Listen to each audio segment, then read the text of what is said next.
Ladies and gentlemen, the event will now begin. Kelly, please go ahead. Hello, everyone. My name is Kelly Nash, and welcome to today's webcast, Resolving Coverage Disputes in Mediation. This event is brought to you by National Arbitration and Mediation and is being sponsored by Law.com. So before we begin, I'd like to go over some basic housekeeping items to help you use the webcast console throughout the hour. First, the event is completely interactive and incorporates many of today's social media tools. It's possible to tweet or directly post information to your Facebook and LinkedIn pages right from the console without having to open a new browser. And to do this, just scroll along the bottom of your screen and click on the social networking widget of your choice. If you have a question for our speaker today, please enter it in the Q&A widget on your console at any point during the presentation. We will get to your question during the live Q&A at the end, and we will answer as many questions as we possibly can, so we definitely do invite you to ask away. And if we don't get to your question within the hour, we'll do our best to follow up with you after the event. In addition, there are some other customizable functions to be aware of. Every window you currently see, from the slide window to the Q&A panel, can either be enlarged or collapsed. So if you'd like to change the look and feel of your console, please go right ahead. Also, this event is CLE eligible. CLE has been approved in the states of California, Illinois, New Jersey, and New York only. CLE credit is available for attorneys in the approved jurisdictions, provided that you have viewed this event live for 50 minutes or more. Participants who wish to receive credits for other states must check directly with their CLE board. Within an hour after the presentation, all attendees will receive further instruction via email on how to obtain your CLE. And the CLE code will be announced during the presentation. New Jersey and New York attorneys should be sure to retain the code for their records, since they will need to re-enter it in order to download the CLE certificate. And the certificate will be available for download 1 week after the event on December 17th. And now for today's topic and the reason you are all here. A coverage dispute is a wide net that broadly captures an array of issues encountered in the context of first-party claims, third-party claims, and inter-insurer disputes, each of which, in turn, has various subsets depending on the parties' policies, facts, and damages in question. So here to address this important topic, we have with us Richard Byrne. Richard is a commercial specialist at National Arbitration and Mediation. He is well-respected professionally with a reputation for bringing the most contentious disputes to full and final resolution. A strong proponent of alternative dispute resolution and a certified mediator with the United States District Court, Richard brings more than 25 years of ADR experience to NAM's New York Metro panel of neutrals. So without further ado, at this point, I'll go ahead and pass it over to you, Richard, to get us started. Well, thank you, Kelly, and welcome, everyone. I'm very happy to be here this afternoon. I hope you all are doing well in the midst of, indeed, the strangest times perhaps we've all ever lived in. And at least for the next hour, we will distract ourselves with a topic which is certainly of interest to me in my practice, and I hope as well for you, and that is resolving insurance coverage disputes in mediation. So just from a quick overview perspective, to begin, we'll review the various scenarios in which insurance coverage may arise and the types of issues which may be encountered within each scenario. And then we'll take a look at why mediation is an advantageous means of resolving insurance coverage disputes and what the best methods are to employ in mediation. So let's talk first about the scenarios in which coverage issues may arise. And there are 4 basic scenarios: first-party claims, third-party claims, inter-insurer claims, and underwriting claims. And we'll talk about each of those in turn. So let's begin with first-party claims. And I've got 3 of the best examples right up there on the slide, starting with property losses and business interruption claims. So what are we talking about in that context? Well, we're talking about fire losses, water damage claims, storm damage claims, as a matter of a few examples. And the coverage issues that we're looking at in this scenario are, for example, what's within the scope of coverage? And obviously the contrary being what's outside the scope of coverage. We might be addressing issues of valuation of loss or cost of repair, perhaps dealing with replacement cost value, or as we shorthand it, RCV, or ACV, actual cost value.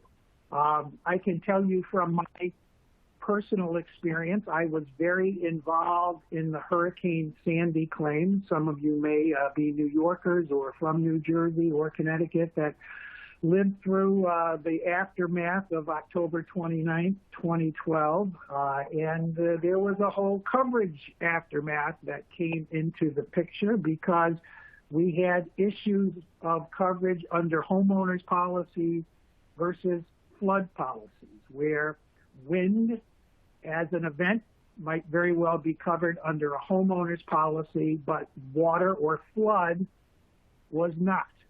So I was very involved in well over 100 mediations of cases involving scenarios where we were debating whether the damage was caused by wind or flood.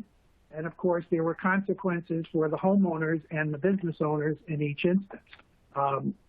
Another example of a first-party claim, life insurance. What do we see here? We see claims within the 2-year contestability period. Did the decedent fully disclose their health condition?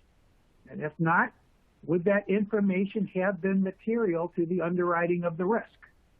And as you might imagine, in the context of a mediation, it can be a fairly contentious and emotional set of issues to deal with when the plaintiff is the widow or the widower or family, and they're looking to address, obviously, not only the extent of the life insurance available, but the decedent has been called into question because how he or she filled out the application. So those types of claims, along with these other first-party claims too, can be quite emotional at times because you're really dealing with the policyholder on the one side and the insurer on the other. My third example of a first-party claim where we see coverage issues arise are the disability claims under disability coverage. And you may have issues concerning the insured's ability to perform, and I'll put it in quotes, their own occupation, or depending on the policy language, any occupation. And that can be very fact-specific, as you might imagine, can be very subjective, and financial consequences flow from the manner in which the ability to carry on an occupation is demonstrated. Turns very much as well on the policy language and whether or not the loss can be documented. So, once again, first-party claim, you've got someone who is contending that they qualify for disability coverage. You've got an insurer questioning their ability to make a living, carry on in either their own or any occupation, and it can be a fairly contentious and emotional situation. Moving on to third-party claims. What are we talking about here? A little bit more removed from the first-party claims as far as who the parties themselves are, but we'll start with general liability claims. What are we talking about here? Well, we're talking about coverage for personal injury claims and property damage claims primarily. Mostly in the context of premises liability, subrogation, auto, construction defect claims, and those who have familiarity with New York practice, the New York labor law, all right, which is a world unto itself for those who are familiar with it. What types of issues are we looking at here in the context of general liability claims? Well, we may be looking at the claimed application of a policy exclusion. We may be looking at an insurer claiming that there was a violation of conditions to coverage.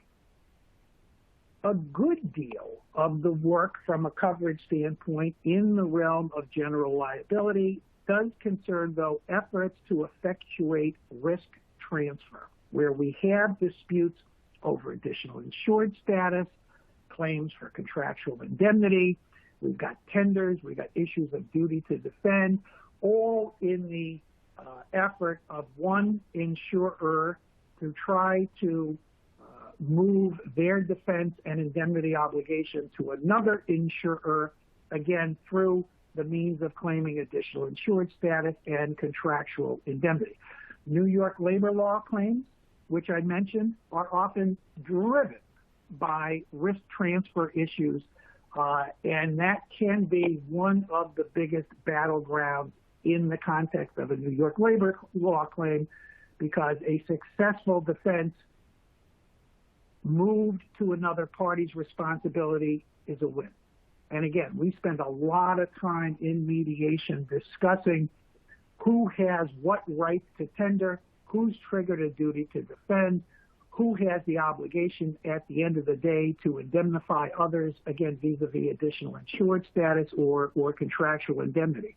Kind of a side issue, but an important issue in that same realm is the implication of workers' compensation coverage, the employer's liability component to workers' comp coverage, or as we call it here in New York, shorthanded as the 1B coverage, and whether or not that has been triggered and is accessible in connection with the claim by the injured employee. And in New York, that involves an analysis of whether or not the injury is considered a quote-unquote grave injury, and there's lots of infighting about that, and probably a topic we should leave for another day, since it is so detailed even on its own.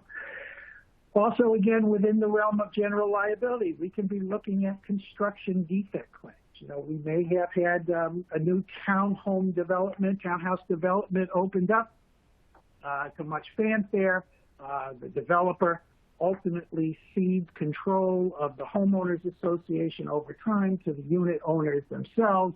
They begin to grumble because the work is not up to par as far as they're concerned, and they're finding issues with the roofs and the windows and the doors, and ultimately looking to pursue an action against the developer, the general contractor. In turn, subcontractors are brought into the mix, and on all levels, they raise insurance coverage questions, from the most basic of whether or not there is a quote-unquote occurrence or triggering a general liability policy in the first instance, and on to more complicated issues of the application of the business risk exclusions and whether or not we're talking about a defect or inadequacy in the work itself, for which there may not be coverage, as opposed to the consequences of that defect or inadequate work on other portions of the job, which may be covered. And again, it's all very fact-driven, can be very intricate in how the analysis is done, but in the context of a construction defect claim, which on a superficial level may look like a homeowners association bringing claim against a developer and some contractors, it is just absolutely rife with coverage issues. And in fact, I would say, much like my note on the New York labor law a moment ago, often driven by the coverage issues. So what's our next topic? And that is inter-insurer claims. Oh, you know what? Hold on one second. Let me step back, because I do want to mention quickly professional liability directors and officers claims, and also EPL claims or employment practices liability claims, before we go on to inter-insurer claims. On the topic of professional or directors and officers liability, as we shorthand it, E&O, D&O claims, we're talking about claims against professionals or business organizations. What type of insurance coverage issues are we seeing here? Well, there may be prior notice. I know I've got an audience of attorneys out there. You all have some familiarity with your legal mail or professional liability policies. They are generally claims made in nature, and for that reason, when the claim is made and when it is reported, and whether or not there was prior notice of facts and circumstances that might lead to a claim, all become germane for purposes of insurance coverage analysis if the insurer is going to look to limit or perhaps deny coverage. There's also a related issue in the connection with professional liability claims, and that is, was the act, error, or omission committed in the within the scope of professional services? And again, that can be subject to debate with the professional liability insurer looking to argue that this particular professional, attorney, accountant, architect, and engineer was not really acting within the scope of their profession as such, but might have been a business partner in a deal that went sour, for example, or was involved in some role other than in the calling of their profession. And again, the insurers may be looking at it to limit or ultimately exclude coverage. Just as a quick side note, interestingly, in the world of A&E, architects and engineers professional liability, sometimes we have mixed claims. With architects and engineers in particular, there can be somewhat of a fuzzy line between their role as professionals and their role out on the site itself. And sometimes we do see mixed general liability, professional liability claims against architects primarily, not so much engineers, but architects primarily, where both their general liability policy and their professional liability policy have been triggered, at least for purposes of the duty to defend. And then there is a big to-do between the two insurers as to who actually has responsibility at the end of the day when the call is to settle the case or ultimately pay a verdict. Last note on third-party claims, and that would be employment practices liability or EPL coverage. Generally here, this is the coverage you have most likely for your law firms as well to protect yourselves against claims of harassment or discrimination. And the coverage issue you see most often in this context is whether or not there is coverage for the bad actor as opposed to the employer, and whether a split defense is required, and is there an obligation to defend someone who may have been a bad actor in this. And again, this is all the types of issues I see on a regular basis that have to be confronted and addressed in order to effectuate a successful settlement of the claim at the end of the day. All right, so now we'll turn to inter-insurer claims. And what are we speaking about here? Well, to begin, we're talking about priority of coverage between insurers, battles over other insurance clauses, which policy pays first at its most basic level. And that does involve looking at the language of the policy. It does involve looking at the other insurance clauses specifically. You may be looking at policies with broadly worded coverage versus specific coverage, and which takes first position in that regard. For example, we might have a project policy, a specific policy issued for a particular construction project versus a more general CGL policy for a contractor, and they're an insured under both, and the two carriers get into an inter-insurer battle over which policy must pay first and exhaust first before the other comes into play. Another inter-insurer claim we see regularly is over allocation of loss. Here we're talking about environmental claims, asbestos claims, lead claims, issues concerning coverage for ongoing losses with continuing damage. And that raises, as you might imagine, significant and difficult issues, because what you have is an event or a series of events that are triggering ongoing policy on a horizontal basis, and you get into the debate of how the policies should exhaust. It's a state-by-state issue that has to be addressed on horizontal exhaustion versus vertical exhaustion.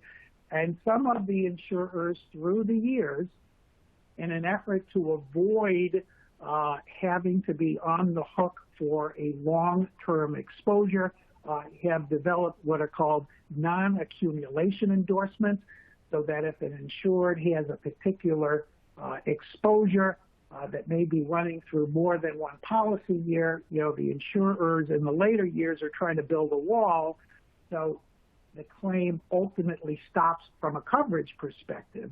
And that insurer will say, no, we took this on as a clean risk. We have a non-accumulation endorsement. We specifically exclude any ongoing losses of an environmental type from our coverage. And as you might imagine, that can lead to quite a debate among and between the insurers, among and between that insured and their insurer. Sometimes the brokers get dragged into this. And the point being that we've got this overlying litigation, which on the face of it seems to be a straightforward environmental claim, but percolating under the surface and really coming to a boil are all the issues among and between the insurers as to who is going to have to step up for this at the end of the day. Another inter-insurer issue, primary versus excess policies, right? That's a pretty classic example of a dispute between a primary insurer and their excess insurer. Here we're talking about, for example, late notice to excess. The old 4 o'clock call on a Friday afternoon to alert the excess carrier that the case is going to trial on Monday morning. And of course, issues arise and debates ensue over the excess carrier's claimed lack of notice and what defenses that gives to that excess insurer for not having received what it will claim to be timely notice so that it could have evaluated the case, elected to participate in the case, possibly try to settle the case, with the argument being that the primary, in failing to bring this to the excess insurer's attention in a timely fashion, has prejudiced the excess carrier's position.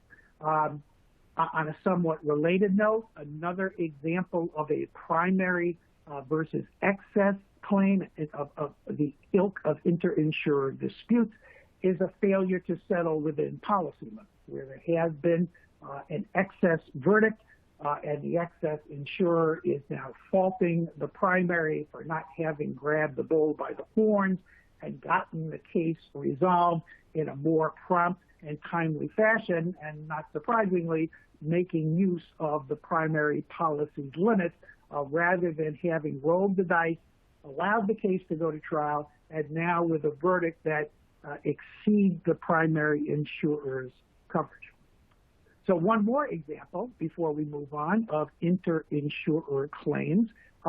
Application of self-insured retentions or deductibles sounds fairly mundane, but it can be a hot button issue when we're debating how many occurrences does a particular matter present, because the insurance coverage may have a per occurrence deductible, it may have a per occurrence self-insured retention, and the excess insurers, for example, may say, well, this is more than one occurrence, you ought to be applying more than one deductible or more than one self-insured retention, because at the end of the day, the bigger the cushion they can build underneath their own coverage coming into play, of course, the better off they are going to be. You often see this in the construction defect cases that I mentioned a little bit earlier, as far as how many occurrences might arise in the context of a townhome development construction where there are issues claimed relative to the roofing, to the siding, to the landscaping, to the window installation, and debates ensue over how many occurrences that might present in the context of a lawsuit, and in turn, how many deductibles or self-insured retention should apply. Also, not a pleasant topic to mention, but it also comes to play in molestation cases as to, excuse me, how many occurrences or self-insured retention should apply when we've got a bad actor who is alleged to have committed molestation, and we're looking at how many victims there were, how many wrongful touchings there were. And again, the debate ensues because it's really an effort to try to shift responsibility for the ultimate settlement amount or verdict amount, depending on how many deductibles or self-insured retentions the insured itself should bear before the insurance coverage comes into play. All right, moving on. Underwriting claims. So I've got two examples here just to mention. One is fraud in the application or rescission claims. And again, the classic case, we've got a dispute over whether the insured lied in the application, and if the misrepresentation was material. Of course, the insurer sees what it may believe to have been a misrepresentation in the application, and they seek to have the policy voided ab initio, so they ultimately don't have any coverage obligation because they contend their insured misled them in the application process.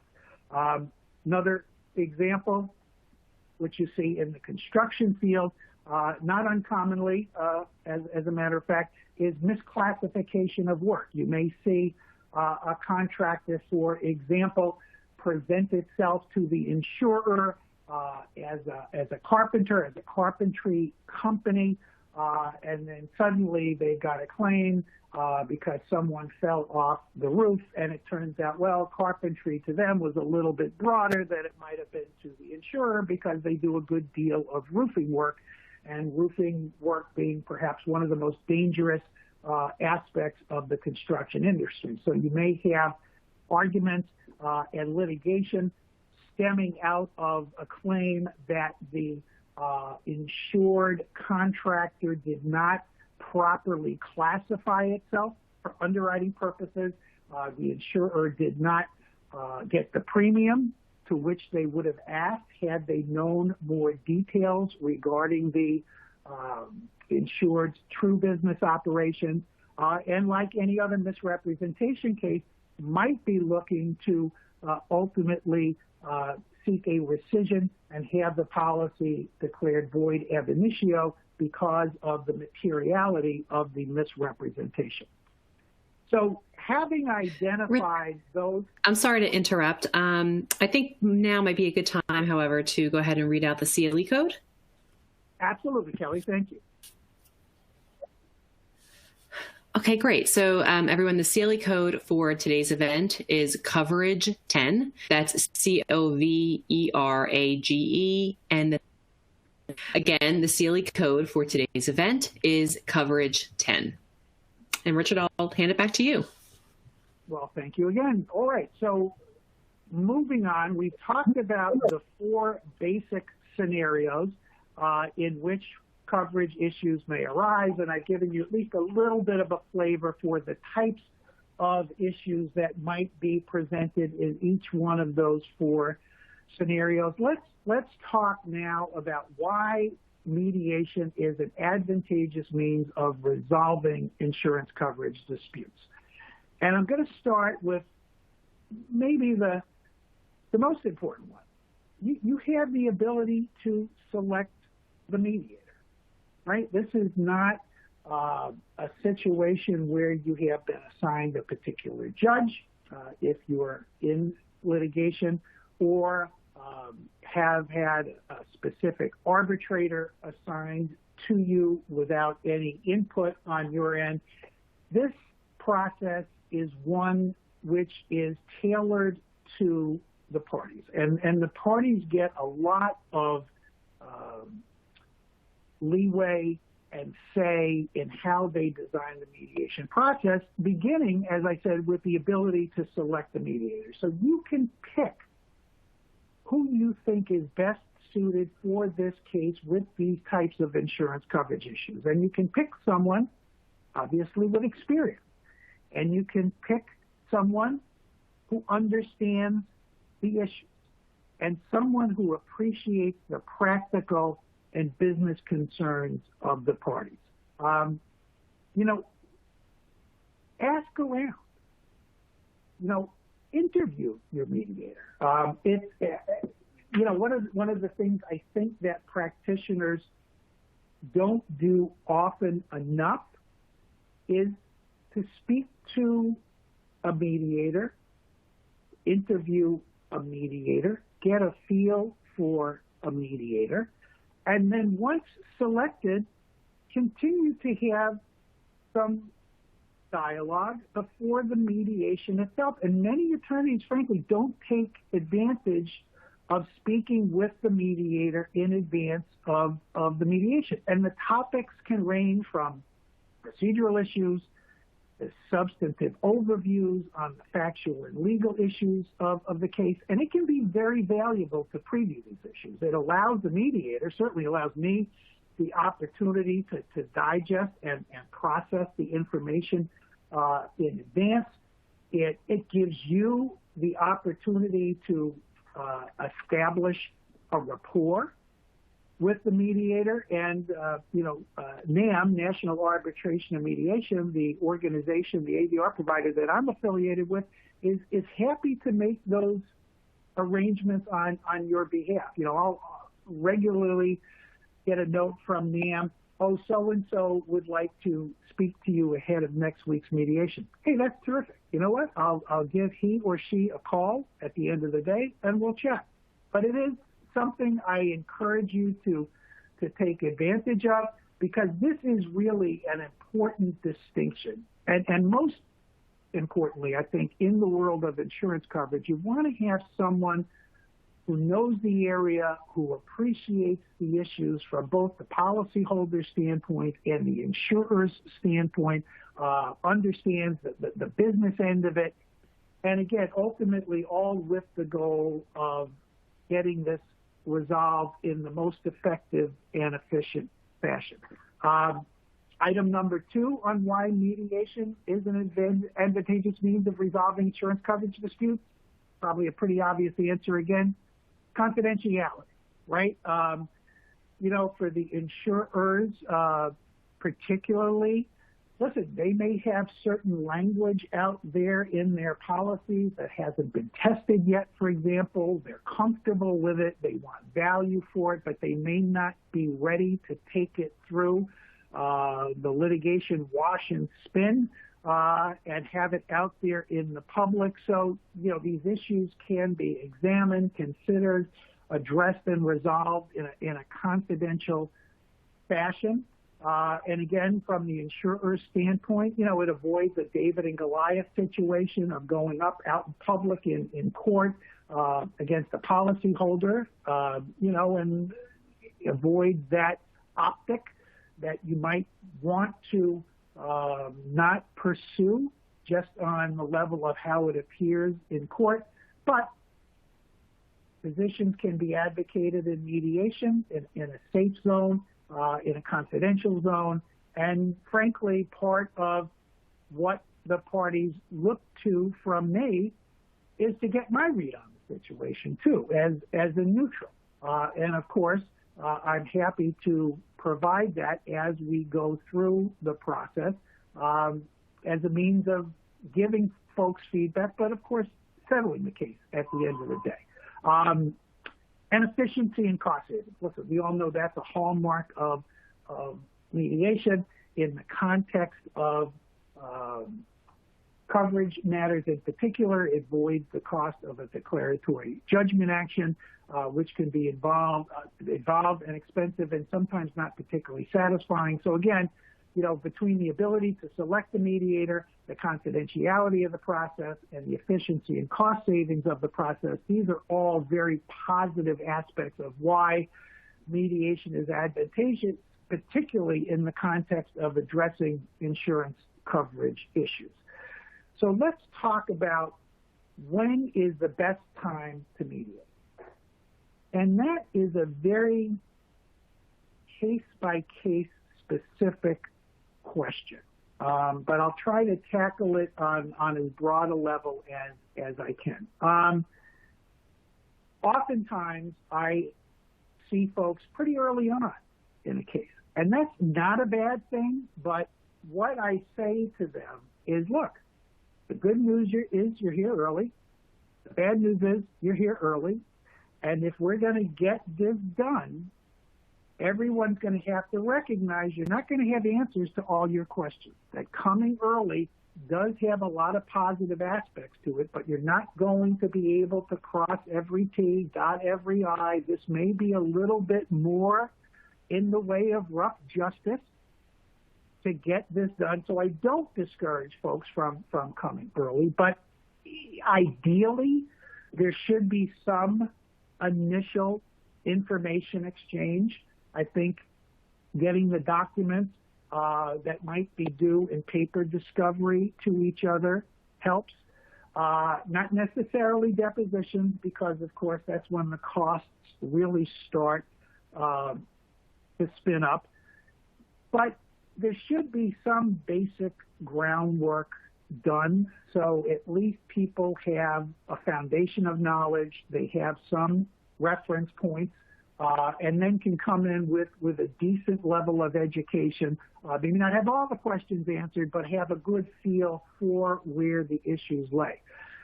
Can you come in too late for mediation? Well, no, but the longer you wait, I think the tougher it is. People do tend to settle cases, of course, as we like to say, on the courthouse steps.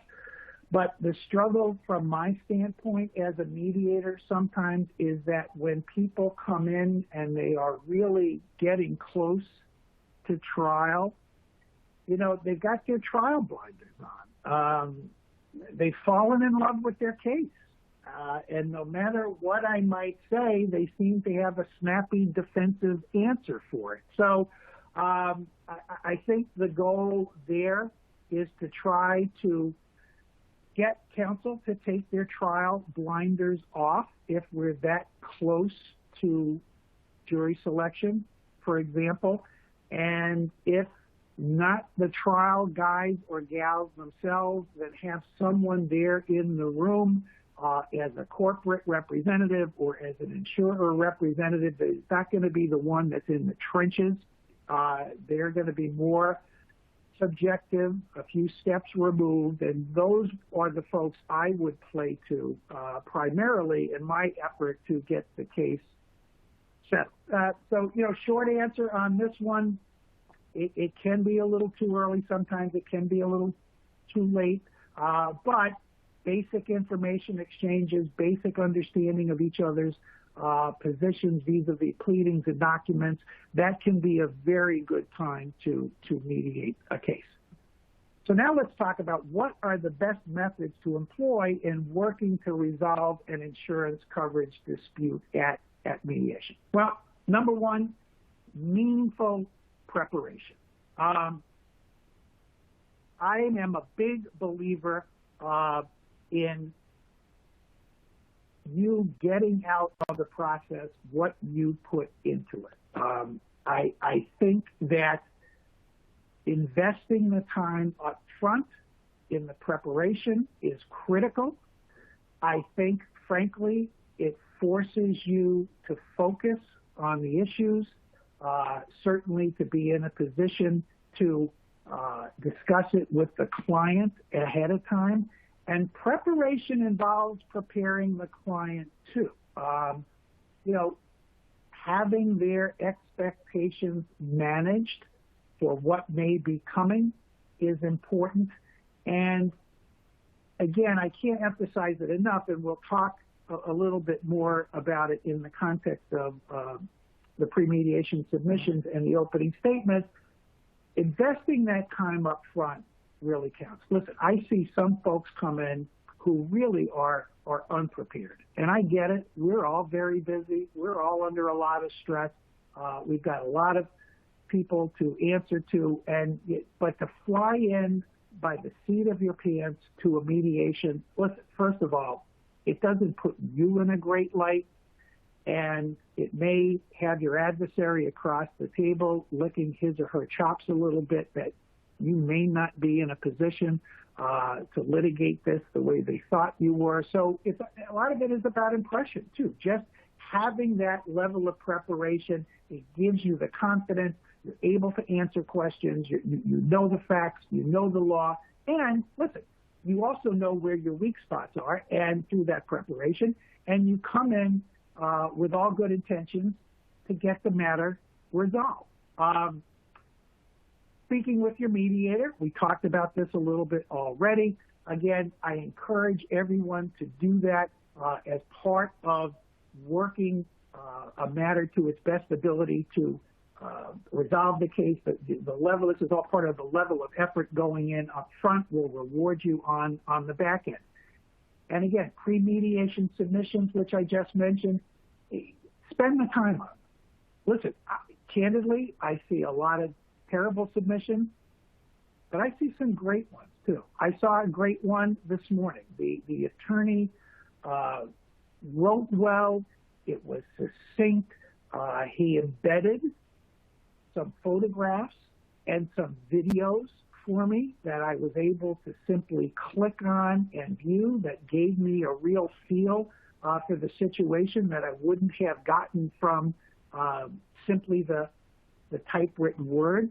And I would say that in the context of insurance coverage disputes, particularly attached to policies, focus my attention on the particular language at issue. And listen, and I know we're all very busy, leave the mediator enough time to review it. Sending a 20-page brief with a lot of exhibits and policy information on the afternoon before the mediation, as much of an effort you may have put into it, frankly, I may not be able to give it the amount of time that it's due. So make sure you give your mediator enough time. He or she, I think, will take the time to read. Listen, I certainly do. My adage to the parties that appear before me is, look, if it's important to you, it's important to me. But I do need the time to review it and digest it, particularly if there are heavy coverage issues. So again, all in the spirit of preparation, all in the spirit of doing what's best for your client. Just give me enough time to review it and appreciate where you're coming from. On this same topic, opening statement, and I know there is some debate over opening statements. Sometimes I have the parties come in and say, oh, listen, we've been litigating this thing for years. We know the case backwards and forwards. Let's just go into caucus and get down to business. Well, that's fine for you folks, but I have not been living with it, and I do not have the same level of understanding and appreciation for the issue. So opening statements are really important to me. And remember, you've got not only your adversary, who you may not really care about all that much here in your position, particularly if you've been living with a case for a long time, but you may have your adversary's client there across the table. And frankly, why would you ever give up the opportunity to have your adversary's client hear your position? You've got a chance there to make an impression on them. You come in prepared, you come in knowledgeable about the case, you're well-spoken. Hey, listen, you know what? See if you can send some messages across the table through your opening statement as to the type of lawyer you are, how you believe in your client and your client's claim, and that you're here in a very, very serious-minded fashion. And I want to digress for a minute because there's a little bit of a side story I can tell you on this, which will bring the point home. I mentioned a little bit earlier my involvement for a number of years after Superstorm Sandy, dealing with the insurance coverage issues that flowed from the various claims by the homeowners and business owners who were impacted by the storm. And I had a fellow come in one day, and I was kind of shaking my head a little bit, at least mentally, not outwardly, because he came in kind of a rumpled suit, his papers were a bit askew, and I'm thinking, what's going on here? And across the table from this fellow who was representing the business owner are, what you might expect to see from a large insurance company. They had a senior partner, they had a senior associate, they had a junior associate, they had a paralegal. So they had a whole crew across the table along with two representatives from the insurer. And yet this fellow comes in all by himself, as I said, in his rumpled suit and his papers all over the place. My 20-somethings in the house would have said he was a hot mess.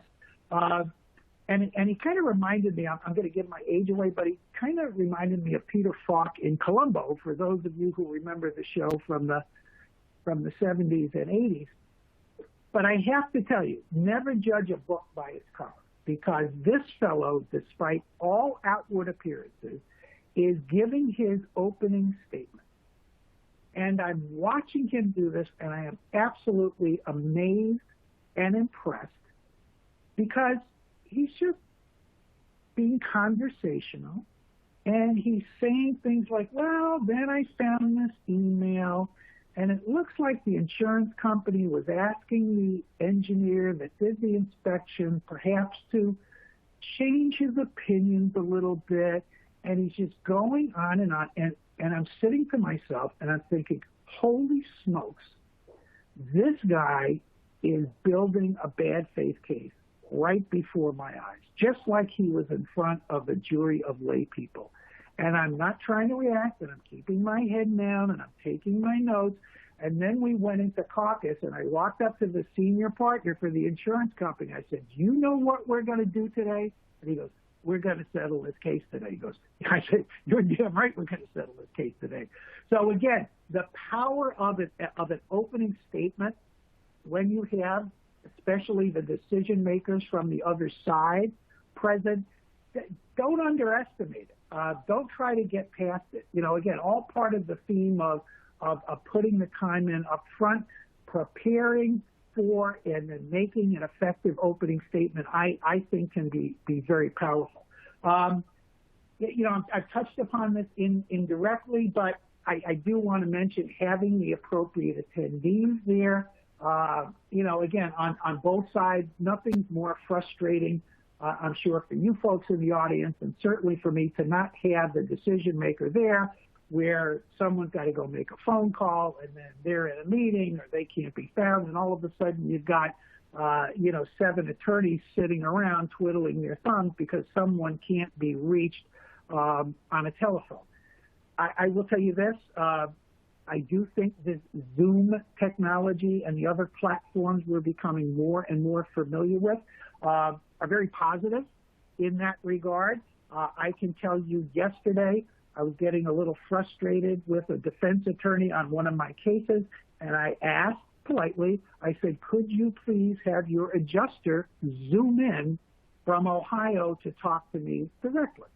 And to their credit, they asked, and the adjuster came in, and you know what? And the negotiations changed for the better almost immediately, and we ultimately settled the case. So the fact that we have this technology now, I think it's hard to make an excuse not to be a more active participant, not to attend, even if it's virtually. It is a step in our mediation world, I think, which will remain with us even after we get past this terrible pandemic. Do I think we're going to be doing mostly face-to-face mediations again? I do.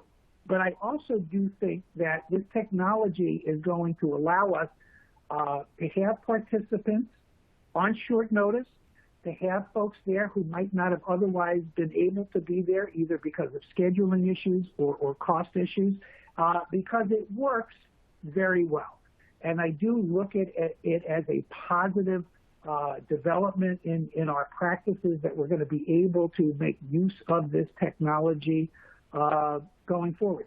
And just quickly on the issue of attendees, don't be afraid to bring experts either. I welcome experts in my mediations, particularly if you're getting into nitty-gritty issues on construction or in product liability disputes, and some of the coverage issues are turning on the nature of those disputes. Some lawyers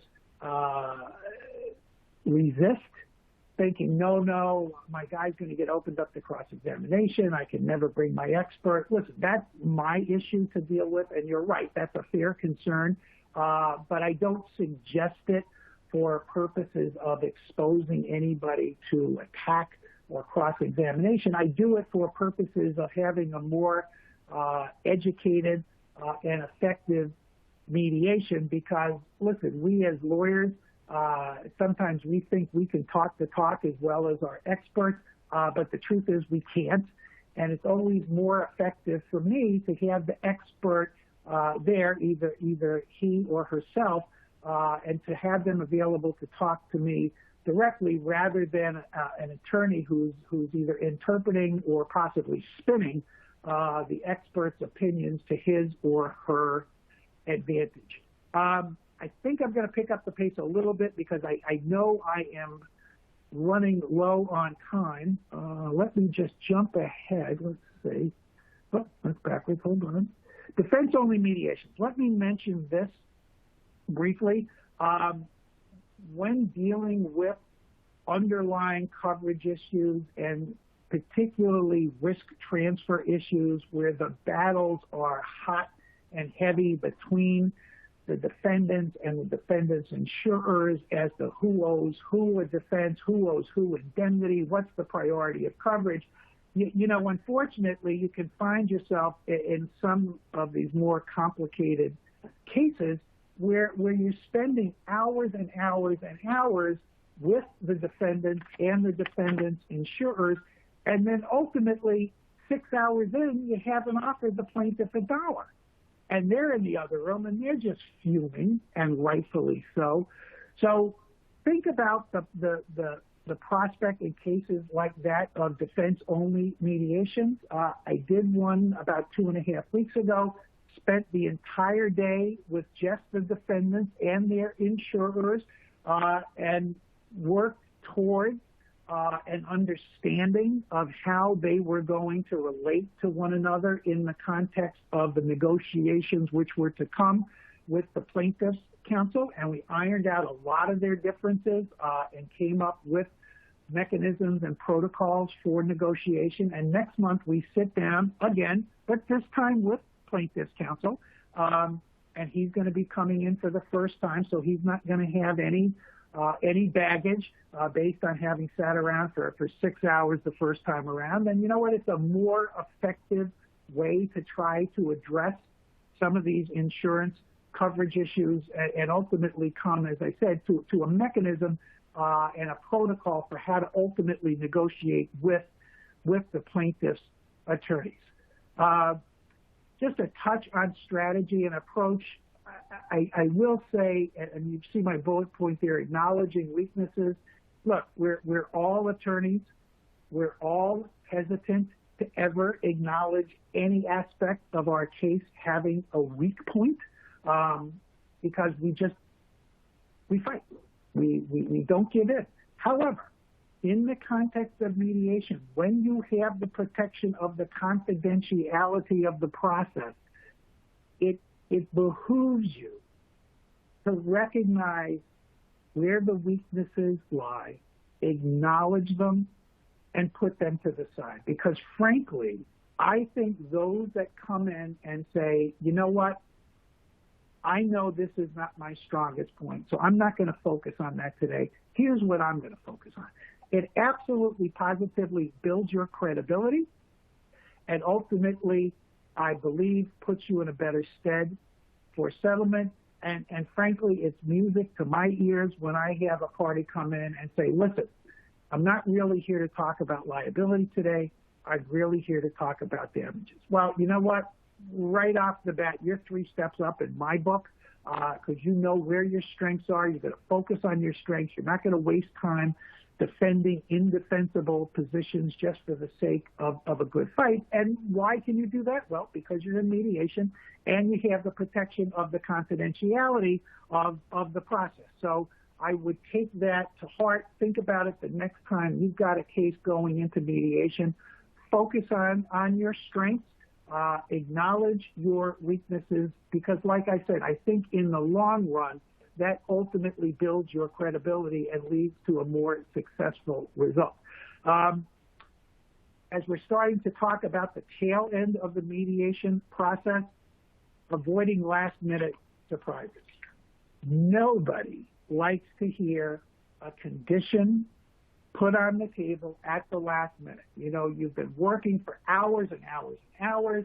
Everybody is exhausted. They're at the end of the ropes. Everybody has compromised to the max.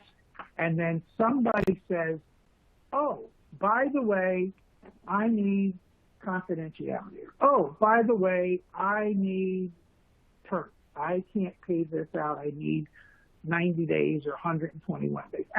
And what happens, of course, because everybody's exhausted, is that turns into the biggest issue of the day and possibly blows up the case despite all the hard work. So my suggestion, again, is if you have any issues like that, if you have a client that has particular requirements on confidentiality, or if you're involved in a particular case where you want a non-disparagement provision, or you've got a self-insured client who needs to pay it out over time, get it out on the table early. Don't leave it till the 11th hour. You know, some lawyers will say to me, well, you know what, if I bring it up too soon, they're going to think I'm weak. They're going to think I'm here to settle. Look, if that's your concern, tell me. I'll put it on the table. And I'll go to both sides and say, you know, are there any particular requirements if we're fortunate enough to get to a settlement at the end of the day? Are there any particular requirements either side has? This way it kind of comes up in a neutral fashion. It's certainly not at the 11th hour. It's not going to look like a squeeze play. It's not going to tip over a settlement. But again, no last-minute surprises. On that note, and I'll skip ahead a couple of slides and then maybe go back, documenting terms of settlement. Listen, everybody thinks they have a deal until they don't.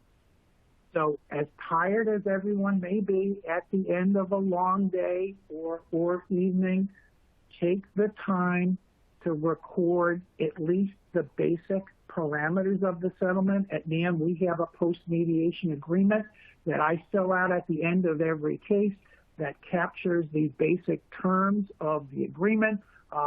It has release language in it. It has been tested and it's been deemed enforceable, so there's no buyer's regret the next morning.